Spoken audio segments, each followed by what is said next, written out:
Greetings and welcome to this week's edition of Trade Theory with Kevin Jefferson, the curator of Trade Theory, here in the week of November 25th, 2025. In anticipation of a wonderful holiday weekend, let me go ahead and give you this last piece of analysis for the week. A lot of changes have happened in the market, and so I just want to get you up to speed. So this is the Tesla chart.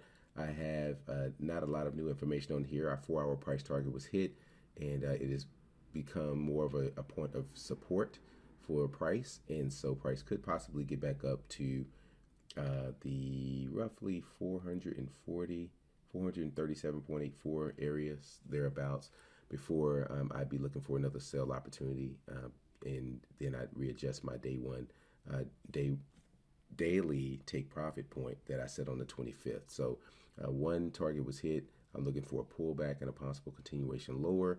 Price could continue lower without going all the way back up here, but I'm bearish long term on Tesla right now.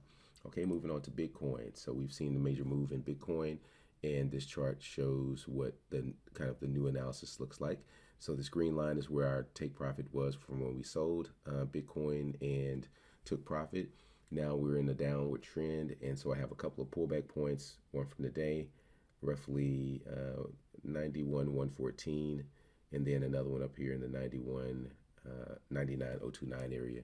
So I'm going to watch these pullbacks first and watch price action, and then potentially take another sell trade if price holds up that way, or if it turns around and becomes more of a bullish disposition, then I'll take that. But I'm definitely thinking that price is going to continue to drop after a deep pullback. So we're looking for a pullback and a possible sell on the Bitcoin. All right, WTI crude. Our take profit was hit on Friday. What was the date on Friday? That's the 25th. So our take profit down here of about 57.58 for crude was hit, and it's still looking bearish. But I definitely don't want to take any trades right now because price could turn around.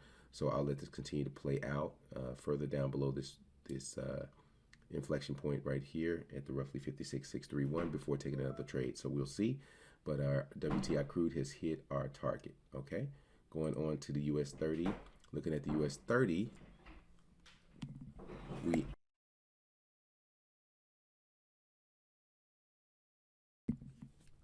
hit our downside reset point here on the 5th, and so now I'm looking for price to pull back up. Had a long exhaustion point that did not hit for the 19th.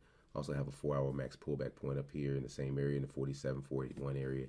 So looking for price to possibly pull back, and then we'll see what happens at this point before deciding if we're taking a sell or if we are actually just part of a downward move pullback. But I'm definitely looking for price to pull back up into this area, and then we'll look for maybe another sell opportunity, but we'll evaluate when we get there.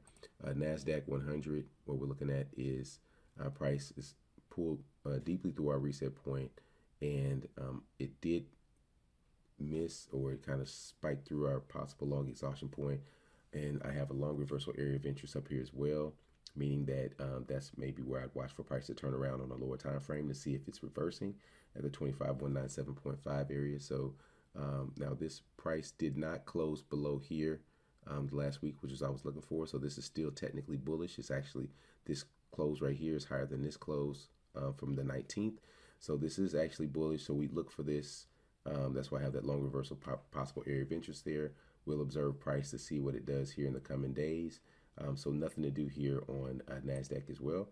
And then wrapping up with the S&P 500 real quick, price is moving up. We had the blew through our reset point, came back around last week, did not hit our long exhaustion point. Price closed lower, and so we're looking at this pullback from downtrend and see if we get up to this long exhaustion point. And if so, we will observe price, because that still could be part of a pullback.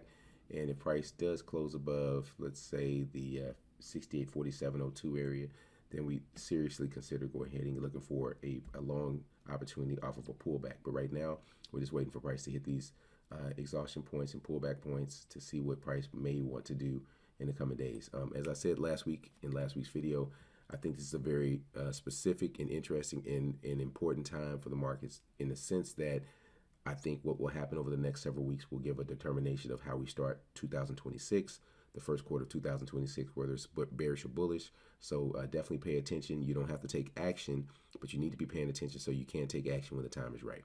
Okay, hope you guys have a wonderful Thanksgiving holiday, and until next week, happy trading.